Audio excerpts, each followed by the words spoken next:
ہر معاملے میں آپ دیکھیں نبی پاک علیہ السلام نے ہر معاملے میں کہا ہم نے ان کے طریقوں پر عمل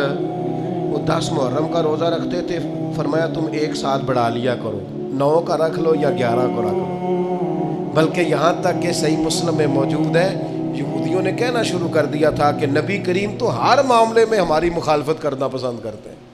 یہ تو ہر معاملے میں الگ چلتے، کیوں؟ ہمارا اپنا کلچر ہے، ہماری اپنی تہذیب ہے، ہمارا اپنا تمدن ہے، ہم اس دین کے ماننے والے ہیں جو یہ بھی بتاتا ہے سلام کیسے لینی ہے، اور یہ بھی بتاتا ہے کتنی دفعہ لینی ہے، اور یہ بھی کہتا ہے دروازے پہ جانا ہے تو دروازہ کھٹکھٹا کے دروازے کے سامنے نہیں کھڑا ہونا، تھوڑا سا ہٹ کے کھڑا ہونا ہے، اور یہ بھی کہتا ہے کہ کسی کے گھر جانا ہے تو دروازے میں کوئی سوراخ ہو تو اندر نہیں جھانکنا،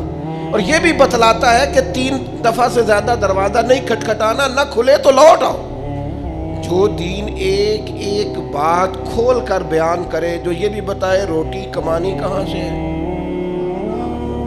یہ بھی بتائے کھانے سے پہلے ہاتھ بھی دھو لینا، یہ بھی بتائے بیٹھ کے کھانا، یہ بھی بتائے کہ بسم اللہ شریف پڑھ کے کھانا، یہ بھی کہے ذرا چبا چبا کے کھانا، اور یہ بھی بتائے کہ کافر اور منافق 7 آنتوں سے کھاتے ہیں، زیادہ کھاتے ہیں، تم نے 1 آنت سے کھانا ہے۔ جو کھانے کا طریقہ بھی بتائے، سونے کا بھی بتائے، کسی سے ملاقات کا بھی بتائے، جو کسی کا انتقال ہو جائے تو تدفین کرنی ہے یہ بھی بتائے، اور لوگ چھوڑ کے آ جائیں گے تو قبر میں کیا ہوگا، قبر سے اٹھیں گے تو کیا ہوگا، میدان محشر میں کیا ہوگا، محشر میں میزان کیسے لگے گا، پل صراط کیسے لگے گی، حساب کیسے ہوگا، اللہ کے حضور کھڑے ہوں گے تو سوال کیا ہوں گے، جواب کیا دینے چاہیے، جو یہ بھی بتائے کہ اللہ تبارک و تعالیٰ قیامت میں عدل کیسے کرے گا، اور یہ بھی بتائے کہ اپنے بندوں پر فضل کیسے کرے گا۔ جو دین یہ بھی بتلائے کہ قیامت والے دن جب گناہگار میدان محشر میں پریشان ہوں گے تو ایک کالی زلفوں والے محبوب آ کے سفارش بھی کریں گے، ان کی سفارش مانی بھی جائے گی، ان کے کہنے سے گناہگاروں کو چھوڑا بھی جائے گا۔ پھر لا یستوی اصحاب النار و اصحاب الجنہ، اصحاب الجنتی ہم الفائزون، جو بتائے کہ جب جنت میں چلے جائیں گے تو کامیابی ہوگی، تو جو بچے کے کان میں اذان دینے سے لے کر گٹی دینے سے لے کر جنت میں جانے تک کا سارا طریقہ جو دین بتائے، پھر اس دین کے ماننے والوں کو ادھر ادھر جانے کی دین اجازت دیتا ہے؟ ہر چیز تمہیں گھر میں بتائی ہے، پھر تھوڑا سا ادھر سے ادھار، تھوڑا سا ادھر سے ادھار، جو فیشن رات کو دیکھ لیا ٹی وی پہ سویرے کر لیا، جو نیا سٹائل آیا وہ چل گیا، جو نیا فیشن آیا وہ،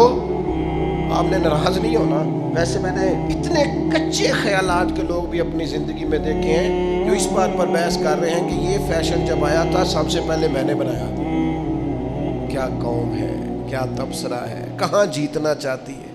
یہ پاجامہ جو آج یہ ساری دنیا آج پہن رہی ہے، اس شہر میں سب سے پہلے میں نے پہنا، جیت گئے بھئی جیت گئے، آپ کا انعام بنتا ہے، گولڈ میڈل آپ کو ملنا چاہیے، اتنا بڑا کارنامہ سب سے پہلے فیشن آپ نے کیا،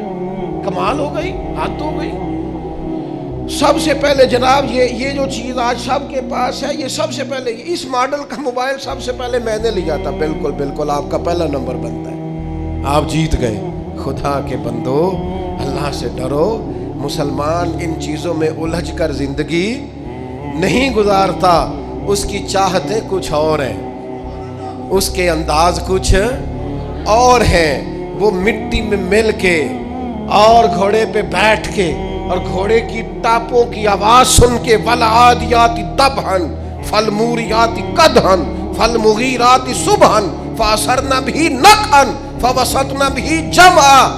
رب کہتا ہے مجھے قسم ہو ان گھوڑوں کی جن پر سوار ہو کر میرے محبوب کے صحابہ میدانوں میں نکلتے ہیں۔ یہ شان ہے مسلمان کی، اس میں اندر ولولہ ہوتا ہے، اس کے رنگ کچھ اور ہوتے ہیں، اس کے انداز کچھ اور ہوتے ہیں، وہ مجمع دیکھ کر پریشان نہیں ہو جاتا،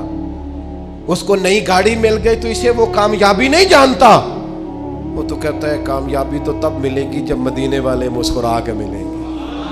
جب صبح قیامت کریم کہیں گے آجا میں تجھ سے راضی ہوں، یہ کامیابی ہے، یہ اصل درجہ ہے، جب صبح قیامت رب کہے گا کہ یہ بندہ دو عالم سے خفا میرے لیے ہے، یہ کامیابی ہے.